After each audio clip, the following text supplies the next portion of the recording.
24 जुलाई 1970 की अव्यक्त मुरली के बीच में ही किसी भाई ने बाप दादा से पूछा कि बाबा, इविल सोल का रूप कौन सा होता है? यह इविल स्पिरिट होती क्या है? तो बाबा ने बताया, इविल सोल के दो रूप होते हैं, एक स्पष्ट रूप और दूसरा गुप्त रूप। कई बार तो इविल सोल स्पष्ट रूप से ही किसी आत्मा में प्रवेश कर जाती है, लेकिन कभी कभी इसका गुप्त रूप भी होता है। लेकिन कैसे पता लगाएं कि इविल सोल की प्रवेशता हो चुकी है?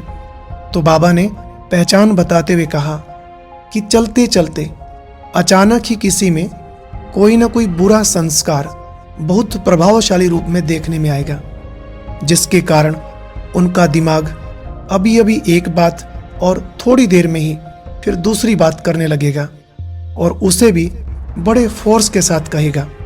जिसमें इविल सोल प्रवेश करती है, उनकी स्थिति एक ठिकाने टिकी हुई नहीं होगी। वह अपने को भी परेशान करेगा और दूसरों को भी।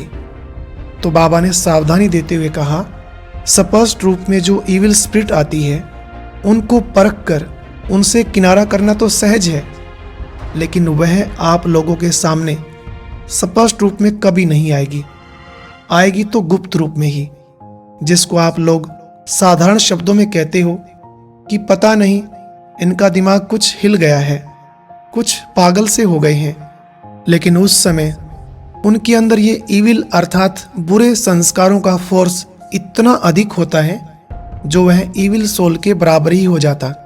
बाबा ने कहा, अब लास्ट समय ये सब कुछ होने वाला है, इसलिए अभी से ही अपने समय की बचत, संकल्पों की बचत और शक्ति की बचत कर ऐसी योजना बनाओ जो बीच बीच में बिंदु रूप की स्थिति में स्थित हो सके।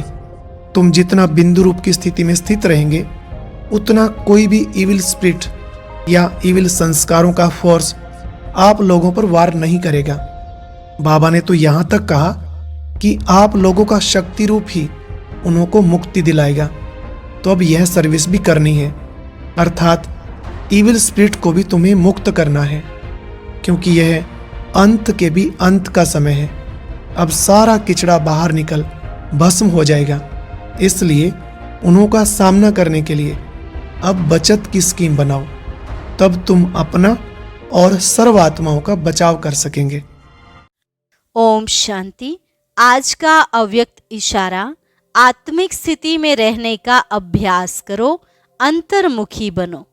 जैसे ब्रह्मा बाप एकांत प्रिय होने के कारण सदा अंतर्मुखी रहे, मैं आत्मा हूँ, मैं आत्मा हूँ, यह पाठ पक्का किया, जिस कारण वे स्वयं भी सदा शांति और सुख के सागर में समाये रहे और अन्य आत्माओं को भी अपने शुद्ध संकल्प और वाइब्रेशन द्वारा, वृत्ति और बोल द्वारा, संपर्क द्वारा शांति की व सुख की अनुभूति कराते रहे।